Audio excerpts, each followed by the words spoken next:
Bom dia, bom dia, bom dia, bom dia, bom dia, bom dia, bom dia. Estamos aí nessa manhã chuvosa.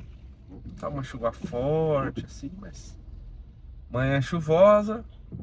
Temperatura marcando 22 graus, então não tá frio, aquele friozão, mas tá uma chuva aqui na Terra da Garoa. Estamos a ponto de chegar na metade de dezembro e esse São Paulo garoando. Estou me recuperando de uma gripe que eu fiquei aí alguns dias e não consegui postar. Fiquei bem ruim mesmo. Mas depois de uma série de medicamentos aí, a gente foi recuperando aos pouquinhos. E agora estamos bem, estamos melhor. E prontos aí para fazer o nosso devocional, né? A nossa leitura de hoje. Nosso CarCast. CarCast. Bom nome. Vou botar. Vou botar no título aí. CarCast. E aí, o texto de hoje. Ah, não, antes da gente começar no texto. Não poderia me esquecer. Ó, você que não é inscrito no canal. Ó, tô olhando aqui no teu olho. Você que não é inscrito no canal, por gentileza, se inscreve no canal. Porque a plataforma, ela entende algumas coisas quando os usuários dão alguns comandos nela. Então, inscrição é um comando interessante. Mas mais interessante ainda é o like. Então, se você clicar no like aí, a plataforma entende que tem mais gente interagindo com esse vídeo. E aí esse vídeo vai crescendo aí nas pesquisas para que outras pessoas conheçam o nosso trabalho, tá bom? Então, por gentileza, você que não é inscrito, já se inscreva. E aí, você é inscrito, você dá o like. Se chegar no final do vídeo e você não gostar, você tira o like, tá bom? Mas já deixa aí ele marcadinho, que ajuda bastante a gente. E o texto de hoje é o texto de Provérbios, capítulo 23, versículo 4.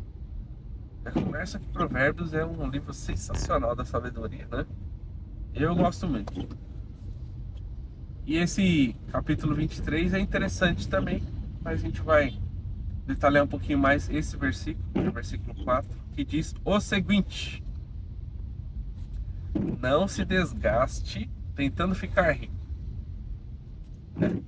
Vírgula. Saiba ou tenha discernimento na hora de parar. Então, recapitulando, não se desgaste tentando ficar rico, vírgula. Saiba ou tenha discernimento na hora de parar. Ó, interessante, né? E aí eu, como de praxe, quero abordar 3 temas aqui a partir desse versículo. A gente vai trabalhar aí nos próximos minutos esses tópicos, tá? Então, o primeiro tópico aqui que eu gostaria de trabalhar é o que o texto está querendo dizer. Então, a gente vai falar de interpretação textual aqui, tá? Lembra da aulinha na escola? Interpretação textual. Porque pode haver um erro de interpretação nesse texto, supondo que na parte A, quando diz que não se desgaste tentando ficar rico, pode haver um subentendimento equivocado de que a gente não deva tentar evoluir, subir de nível, ficar rico, ter condições, ter patrimônio. Não é isso que o texto está querendo dizer, tá? Depois a parte B ainda complementa, ela dá aquela arrematadinha, né? Porque não é isso que o texto está querendo dizer. O texto não está dizendo para que você que nasceu ou está em uma circunstância de pobreza ou de dificuldade e tudo mais, vai ficar na mesma, que não adianta, fica por isso mesmo, porque senão você vai se desgastar, você vai cansar. Não é isso que o texto está dizendo. O texto não está dizendo, não tente ficar rico porque você vai cansar. Não é isso. Ele está dizendo, não se desgaste tentando ficar rico. Ó, como que muda a perspectiva. Então, turma, vamos para a própria Bíblia e olhar exemplos. Vamos começar pelo patriarca Abraão. Conhece o Abraão? O famoso Abraão. Talvez você conheça ele dos episódios famosos, né? Da questão do filho Isaac, do filho Ismael, e a briga que tem até hoje lá no Oriente Médio por causa deles. Por causa dessa coisa ali toda, tá até hoje ali a briga, né?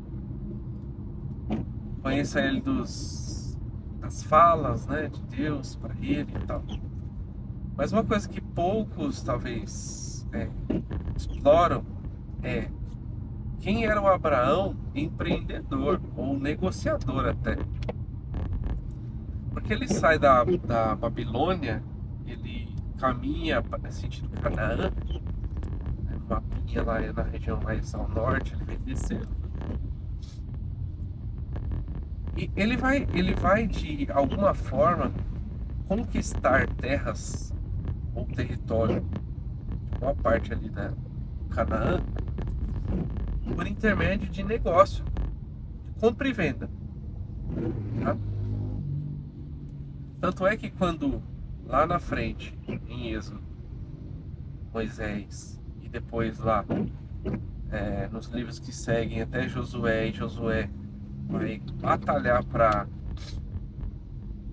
conquistar a terra, é reconquistar a terra. Não é uma terra que estava lá aleatória e Deus mandou lá invadir. A terra era de Abraão, porque ele tinha adquirido por negócio, mas que quando o povo de Israel saiu, os outros povos vieram ali e ocuparam a terra, tá? Então quando Israel sai do Egito, ele vai para tomar de volta.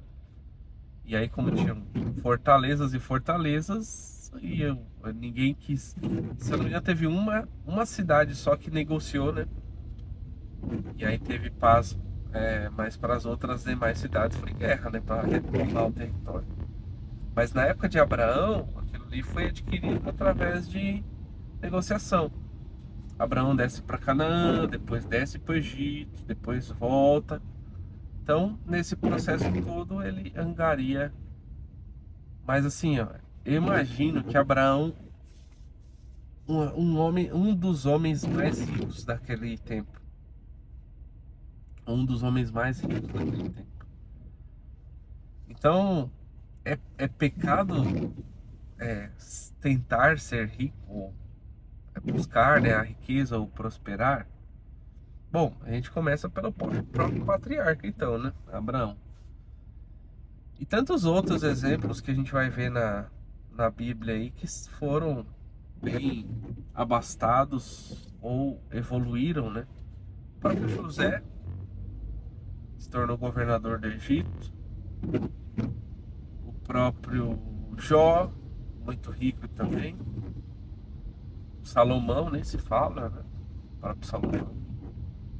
Então, o texto não está dizendo que você não vai tentar, não pode tentar ser rico. Não é isso. Ele está falando para você não se desgastar tentando ficar rico. Tá?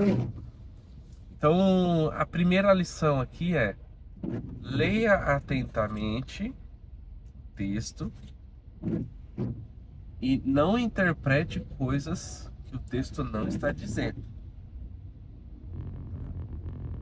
Ah, mas é porque na minha comunidade todo mundo ensina que a gente tem que nasceu assim, tem que ficar assim, que é isso mesmo, é assim mesmo a vida, tá tudo escrito, tá tudo destinado, não devemos fazer nada, então tá tudo. Não é isso, tá? O texto está dizendo uma coisa diferente. que muitos interpretam, ok? Acho que, vamos resumir então, a gente trabalhou aqui essa questão do tentar ser rico. E aí a gente pode entrar aí no segundo tópico, tá? Que é a questão de como isso tem mexido com boa parte das famílias, né? Eu acho que mais, principalmente na nossa geração aí, dos 30 a mais até os 50. Imagino que essa geração é a que mais é impactada com isso, tá? Qual que foi o problema nosso? É que a gente trabalha demais, meu. Trabalha mesmo. Trabalha, trabalha.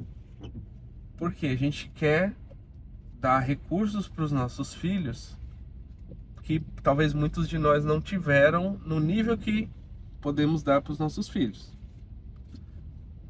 Então a gente trabalha, trabalha, trabalha, trabalha. E corre atrás, corre atrás. Tentando ficar rico, tentando ficar rico. E aí o texto ele é bem claro, ele fala assim, ó, não se desgaste. E aí é onde está o perigo. Por isso que o texto é interessante. Porque talvez no âmbito e no ímpeto de se tornar rico, você está perdendo coisas no processo. Perdendo coisas importantes. E talvez perdendo até pessoas no processo. E pessoas importantes. Então, quantas histórias a gente não vê de pais e mães, inclusive, que deixam seus filhos porque não, não suportam ali a carga de ter que educar, ter que ensinar, ter que estar junto, tempo de brincadeira, qualidade, porque tem que trabalhar, porque senão não vai conseguir, né, evoluir, não vai conseguir crescer. Os empreendedores aí não vão conseguir fazer seus negócios e tal, não vão conseguir fechar, tem que estar sempre no telefone, respondendo online, no WhatsApp, a qualquer hora, a qualquer momento. Então, a nossa geração ela foi muito impactada com essa perspectiva de trabalhar muito para ganhar recurso e desse recurso você prover uma vida de um pouquinho melhor conforto para os seus filhos. Mas a pergunta é, você está se desgastando no processo? Porque se você está se desgastando, aí ó, você tem que dar uma desaceleradinha. Dá uma desacelerada, porque senão você pode acabar perdendo sua família no processo. Aí é duro, né? Talvez perdendo até seus amigos no processo. E aí você vai ficar com quem? Né? Você e o dinheiro. Aí volta uma parábola que Jesus falou lá no livro de Mateus, do louco que ficou acumulando riqueza no celeiro. Não tinha filho, não tinha com quem compartilhar. Um dia vem uma mensagem: ah, doido, hoje vão pedir a tua alma. Como é que vai ser? Tá? A melhor tradução para aquela expressão seria: louco, hoje pedirão sua alma. E para quem que vai ficar essas coisas? Não tem herdeiro, não tem ninguém, não tem amigo, não tem nada. Morreu, o celeiro ficou cheio, vão invadir, vão tomar tudo. Você nem vai ver, nem vai dar conta. Então, o perigo alertado pelo Provérbios 23:4 é você tá perdendo coisas e se desgastando no processo. Diria até perdendo sua saúde. Não, porque se eu não fizer. Não, se eu não fizer, não acontece. E aí meus filhos vão. Sei lá. Aí você chega em casa, dá presente, né? Só tenta comprar a paternidade ou a maternidade com presentes. mas o que compra mesmo é presença. Eita, ó que bonita essa frase ficou. Você tenta comprar a maternidade, a paternidade com presentes, mas o que compra mesmo é a presença. Ai, ai, ó, tô até recuperando aqui, ó, a respiração. Mas vamos lá. E se a gente aplicasse essa mesma perspectiva no ambiente eclesiástico? Para quem não conhece o termo eclesiástico, é quando você está numa instituição, tá, religiosa e você tem ali seus níveis hierárquicos, assim como tem qualquer local, na empresa, na política e tal, na eclesiologia ou no ambiente eclesiástico existe uma hierarquia onde você vai passando níveis de acordo com sua responsabilidade, né? Em geral, boa parte desses níveis acontece de forma voluntária e em alguns locais, os líderes principais e diretoria acabam sendo de alguma forma remunerados, tá? Mas acho que a grande maioria das pessoas que exercem alguma coisa no ambiente religioso são voluntários, tá? São voluntários mesmo. Ou até tem, né, o seu trabalho fora e aí despendem do que poderiam receber para que pessoas sejam abastecidas, pessoas mais pobres, e tal. E aí acabam se tornando voluntários de alguma forma, mas teriam talvez o direito de receber um benefício ali. Então vamos pegar esse aspecto da finança e vamos aplicar no ambiente eclesiástico. Se a gente fosse melhorar a frase aqui, para isso seria: não se desgaste tentando ser líder de todo mundo. Ó, não se desgaste tentando ser líder de todo mundo. Porque existem processos naturais onde pessoas vão liderando e tá tudo bem, tá tudo em equilíbrio. Tá convivendo, tem a família bem estruturada, tem o tempo de qualidade com a esposa, com o esposo, tem o tempo de qualidade com os amigos, tem o tempo do hobby e vai crescendo e tá tudo ok, tá tudo certo, perfeito. Mas existem casos que as pessoas elas vão crescendo em níveis hierárquicos no ambiente eclesiástico e conforme vai crescendo a carga vai aumentando e vai cansando e vai fadigando e vai travando ali os outros tempos que você tinha. Então trava o tempo com a família, trava o tempo com a esposa, com o esposo, trava o tempo com os amigos. E aí tudo é a missão. Missão, tá? Tudo é a obra, tudo é a ação, né? Então, qual que é o perigo aqui? É você se desgastar com isso. E também, da mesma forma que aquele que desgastou tentando ser rico, perdeu um monte de gente no caminho, você também aí, mesmo que isso não seja uma questão de dinheiro, né? Para alguns até é perigoso isso, mas mesmo que não seja, o que você tá perdendo no caminho. E aí, se você olhar num aspecto social hoje, pergunta para pessoas que fazem ações sociais em presídios ou até mesmo na instituição para menores, quantos destes não são filhos de pais que são extremamente religiosos? Falando religiosos, bem no pejorativo da palavra, religiosos, tá? E aí você vai entender o porquê. Ah, mas por quê? Por quê? Porque uma das causas para a pessoa ir para esse tipo de ambiente, mesmo tendo em casa pais religiosos, quando tem pai e mãe, tá? Ou um ou outro, mas uma das principais causas é a ausência. O pai ou a mãe tá o tempo todo enfiado num ambiente religioso, só resolve o problema dos outros, resolve o problema dos filhos dos outros, resolve o problema do marido dos outros, resolve o problema da mulher dos outros, resolve o problema do primo dos outros, vai fazer não sei o que, pega o carro, vai, volta, e vai. E é segunda, é terça, é quinta, é quarta, é sábado, é domingo, é de madrugada. Tudo para os outros é imediato a resposta para resolver o problema.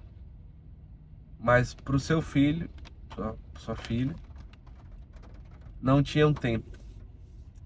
E aí, quem tem tempo para cuidar, num país tão precário, né, de condições, aí é o, aí é o negócio, entendeu? É a facção, é o comando, é o dono da boca. Mas aí esses aí cuidam direitinho, entendeu? Então, eu queria resumir aqui e passar a segunda lição, que é para você observar o tempo e quem ou quem você está perdendo no processo, e se está perdendo alguém ou o seu tempo no processo de querer ficar rico ou de querer crescer no ambiente religioso. Porque se você, na corrida para ficar rico ou na corrida para crescer no ambiente religioso, você está se ocupando tanto e perdendo seu relacionamento com sua esposa, com seu marido, com seu companheiro, com seu filho, com sua filha, com seus filhos, com seus amigos, ah, tá errado. É isso que o provérbio está dizendo. Provérbios 23:4 está dizendo: não se desgaste tentando ficar rico. E aí eu trouxe uma aplicação diferente aqui, mas tem o mesmo sentido. Não se desgaste tentando cuidar de um monte de gente e esquecendo de cuidar da sua casa. É isso. E a terceira lição é: saiba quando parar. Terceira lição, não, terceiro tópico. Saiba quando parar. E aí, aqui a gente tem os dois aspectos também, corporativo e religioso. Vocês vão ver que eu vou fazer sempre essa ponte, porque eu conheço um pouquinho do ambiente corporativo e conheço bem do ambiente religioso, pelo fato de ter participado desde pequeno. Conheço os bastidores. Sei que tem 90% de gente boa fazendo as coisas, 10% de gente ruim fazendo as coisas, mas é muito barulhento. Parece que é 100% das pessoas que são ruins, mas não é. Então, por conhecer um pouquinho das duas coisas aí, a gente tem lugar de fala, né? Que fala. E aí, no ambiente corporativo, tem gente, e aí talvez os 50 a mais, que já poderia estar já está num ponto em que ainda tem saúde, ó, pega aí a raciocínio, hein? Ainda tem saúde, tá? E já tem pessoas subordinadas que poderiam tocar o negócio tranquilamente e que poderiam aproveitar agora desse intervalo enquanto tem saúde, até talvez uma determinada idade, para poder desfrutar daquilo que você construiu. Então você alcançou, você ficou rico, tem uma empresa ou tem um emprego bacana,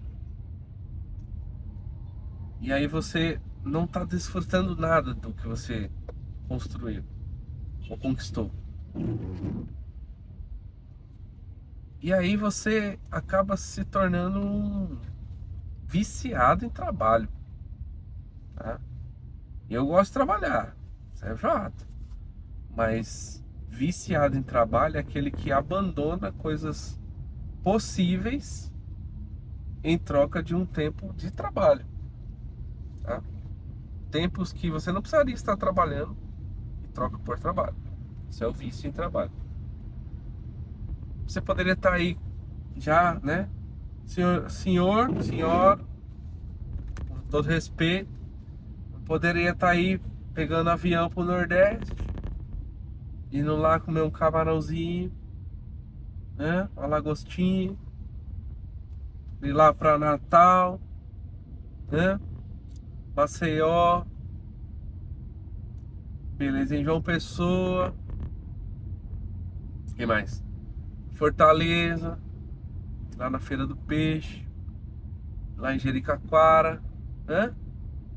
Poderia desfrutar aí com a família. Tem recurso,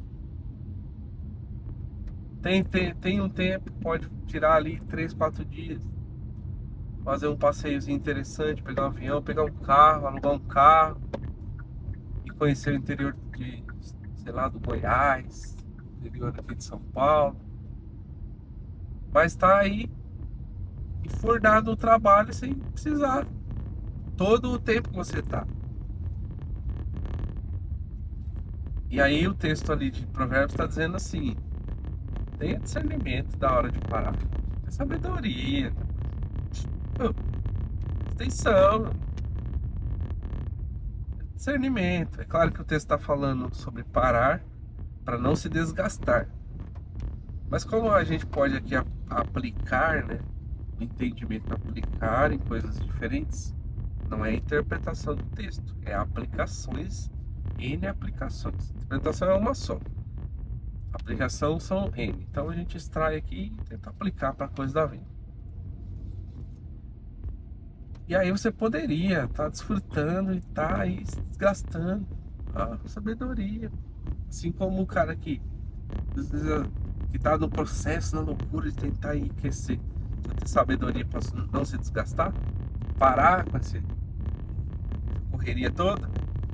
Você também que já alcançou, precisa ter sabedoria para também parar um pouquinho, para desfrutar.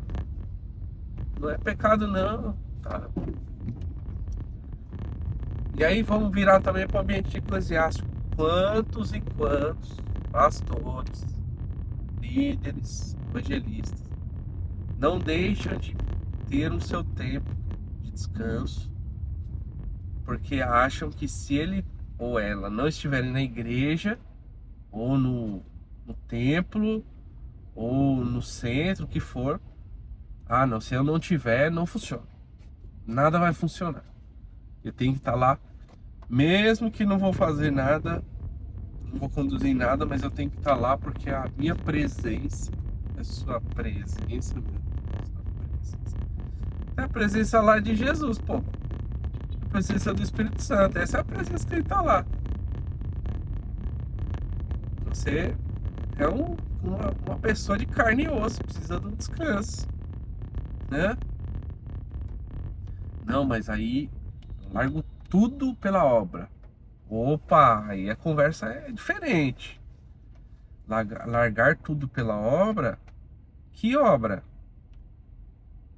Aí eu tenho que botar os missionários numa prateleira maior, porque pessoas que vão para ambientes de alto risco, potencial, perseguição, largam, deixam suas famílias aqui, mas vão com sua família, esposa, filhos, né? Ou marido e filhos para um outro país. Esses estão largando tudo pela obra. Esses estão. Agora, um domingo, você poderia pegar uma escala ali, fazer um passeio, ir num parque. Tem tantos parques, né? Em São Paulo mesmo tem tantos, tudo gratuito pra você ir lá, se divertir, compra um lanchinho aí. Não precisa nem gastar muito. Mas um domingo você poderia desfrutar aí com sua família, ter um tempo de conversar, né? Saber como é que tá a vida de seus filhos na escola. Não. Tem que estar presente porque é a obra. Tá bom, gente. A obra é importante? Sim, é importante, mas não tem só uma pessoa. Se tem, tá errado. Se você é o líder centralizador e tudo passa por você, tá errado. Tá errado. que tem que chegar para você as decisões mais importantes. A gente tem que aprender isso lá com o Jetro. Lembra do Jetro? Moisés estava lá todo desgastado, julgando as pessoas, né? Tá lá servindo a população, não sei quantas mil pessoas lá, e um monte de problema para resolver, e tudo era no Moisés. Aí o Jetro falou: "E de responsabilidade aí, pô, bota a gente aí de confiança, o Espírito que tá sobre você vai descer sobre eles, vai estar todo mundo no mesmo nível, e eles vão ter a sabedoria e discernimento para julgar aí as causas mais simples e tudo mais. Você fica com as mais complexas." É isso, tá na Bíblia, tá, a instrução tá aí. Não faz quem não quer. Então, líder, se tá tudo, todas as coisas passando por você, até as pequenas, tá errado, tá? Então, vamos extrair aqui a terceira lição para encerrar. Já estamos a 31 minutos. Hoje foi um pouquinho mais longe, hein? 31 minutos de vídeo. Vamos extrair aqui a terceira lição. Preste atenção. E você... Vamos de novo. Preste atenção. Você está numa posição em que você poderia abrir mão de algum tempo, seja no seu trabalho, seja com as rotinas eclesiásticas, para você desfrutar com sua família, e você não está fazendo isso. Você está errado. Saiba quando parar. Saiba administrar teu tempo. Tenha discernimento. Tenha discernimento. Vai desfrutar daquilo que você conquistou, no caso de quem alcançou a riqueza. Você que está numa idade já mais avançada, talvez daqui a um tempo você não consiga mais viajar de avião, pegar um carro e passar várias horas dirigindo. Então, deixa ali os seus subordinados, você confia, tocar o negócio ali uma semaninha e vai desfrutar, vai viajar. Para os líderes aí religiosos, mesma coisa. Tem ali o seu grupo de diretoria, um grupo de líderes ali que vão tocar tranquilamente um domingo, um final de semana ou uma semana de atividades. Vai desfrutar um pouquinho, trabalhou bastante, vai desfrutar com a família, ter um momento aí de respiro, para daí você extrair experiências, e das experiências você traz novidades pro teu ambiente, né? E outros que estão já mais avançados aí também, larga o osso, né? Aí é saber a hora de parar mesmo. Tem gente muito competente que pode estar abaixo de você e que vai conduzir cabeça nova, saúde nova. E aí você para. Vai se desgastar e acaba bloqueando, né? Ideias e tal. Então, saiba a hora de parar. Isso é o que o texto está nos dizendo em Provérbios 23:4. Tá bom, turma? Então essa foi a nossa leitura da manhã. Hoje eu pretendo gravar à tarde também, na volta. Ontem eu não consegui gravar, tive um problema técnico aqui. Eu comprei um microfone de lapela para ficar um pouquinho mais confortável. Comprei esse aqui, ó. É Kaidi ou Creed, Kaidi. Eu não gostei. Ele bloqueia muito bem o ruído. Bloqueia mesmo. Eu testei ele com um aspirador de pó em casa, assim, do lado. Ele bloqueia mesmo. Só que a captação não é legal. Eu não gostei daquele tipo de captação, a voz ficou muito estranha. Então, vou devolver esse aqui e vou procurar um melhorzinho para poder melhorar cada vez mais aqui o nosso nosso devocional e o nosso CarCast. Tá bom? Deus abençoe a todos e uma boa terça. Valeu.